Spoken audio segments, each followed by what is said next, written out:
27, ang pagtubos ng mga bagay na inihandog sa Panginoon. Inutusan ng Panginoon si Moises na sabihin ito sa mga Israelita. Kung ang isang tao ay inihandog sa Panginoon bilang pagtupad sa isang panata, ang taong iyon ay maaari pang matubos sa panatang iyon. Kung babayaran niya ng pilak ang kanyang halaga, ay kinakailangang ayon sa bigat ng pilak sa timbangang ginagamit ng mga pari. Sa edad na 1 buwan hanggang 4 na taon, lalaki 5 pirasong pilak, babae 3 pirasong pilak. Sa edad na 5 hanggang 19 na taon, lalaki 20 pirasong pilak, babae 10 pirasong pilak. Sa edad na 20 hanggang 59 na taon, lalaki 50 pirasong pilak, babae 30 pirasong pilak. Sa edad na 60 taon pataas, lalaki 15 pirasong pilak, babae 10 pirasong pilak. Kung dukha ang nagpanata at hindi kayang magbayad ng nasabing halaga, dadalhin niya sa pari ang taong ipinanata niyang ihahandog sa Panginoon, at ang pari ang siyang magbibigay ng halaga ayon sa makakayanan ng tao. Kung ang panatang handog ay hayop na maaaring ihandog sa Panginoon, ang hayop na iyon ay sa Panginoon na. Iyon ay hindi na niya maaaring palitan kahit mas maganda pa ang kanyang ipapalit. Kapag pinalitan niya ito, ang hayop na kanyang ipinanata, pati ang ipinalit ay parehong sa Panginoon na. Kung ang kanyang panatang hayop ay itinuturing na marumi at hindi maaaring ihandog sa Panginoon, dadalhin niya iyon sa pari. Titignan niyo ng pari kung mabuti ba ito o hindi, at bibigyan niya ito ng halaga at hindi na maaaring baguhin pa. Kung babawiin ng may-ari ang hayop, kinakailangan bayaran niya ang halaga ng hayop at dadagdagan pa niya ng 20% ng halaga nito. Kung bahay naman ang panatang handog sa Panginoon, titignan muna ng pari ang nasabing bahay kung mabuti ba ito o hindi, at sa kanya bibigyan ng halaga at hindi na maaaring baguhin pa. Kung babawiin ng may-ari ang kanyang bahay, kinakailangan bayaran niya ang halaga ng bahay at dagdagan pa niya ng 20% ng halaga nito at saka ibabalik sa kanya ang bahay. Kung ang inihandog naman sa Panginoon ay bahagi ng lupaing minana sa kanyang mga magulang, ito'y bibigyan ng halaga ng pari ayon sa dami ng binhing maaaring ihasik sa lupaing iyon. Sa bawat kalahating sako ng binhing maihahasik, ang halaga ng lupa ay 20 perasong pilak. Kung ihahandog niya ang kanyang bukid pagkatapos ng taon ng pagpapalaya at pagsasauli, ganoon pa rin ang halaga nito.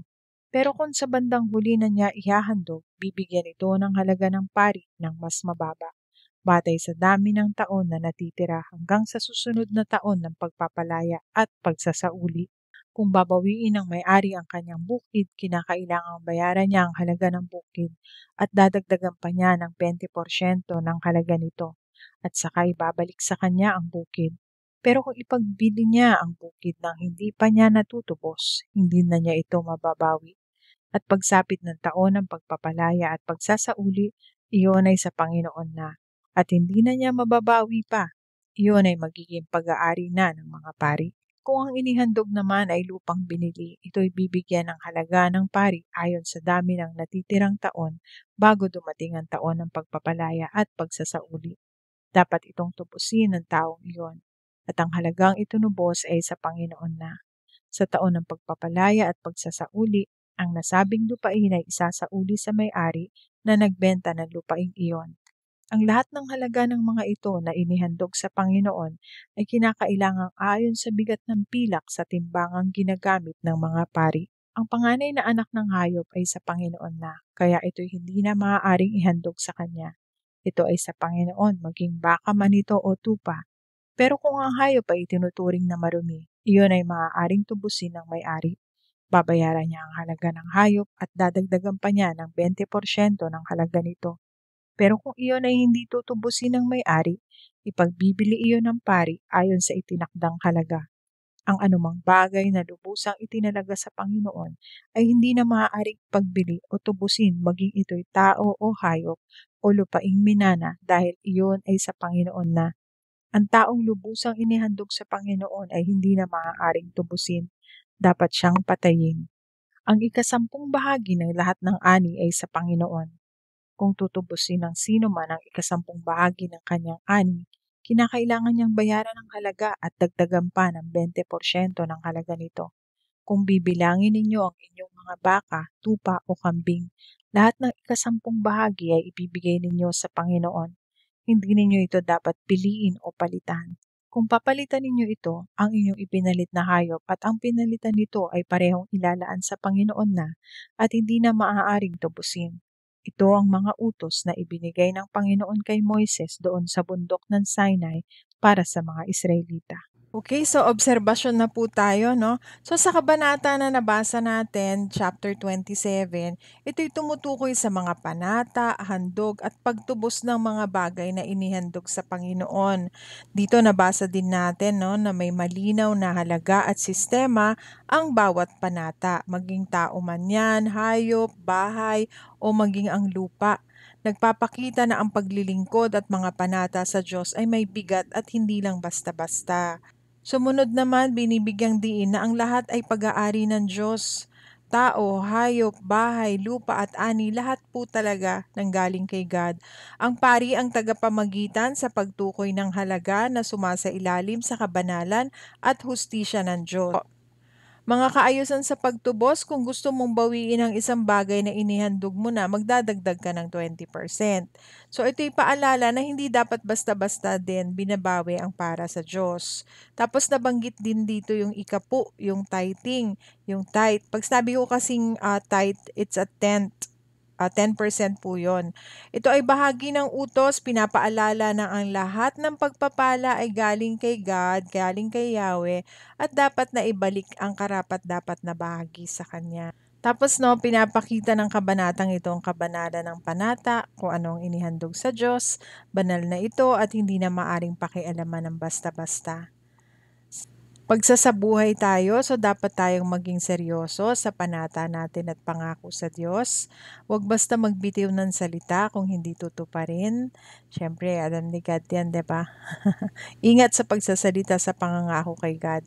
So, kilalanin na ang lahat ng bagay ay galing sa Diyos, no? Oras natin, talento natin, mga ari-arian natin, mga ani.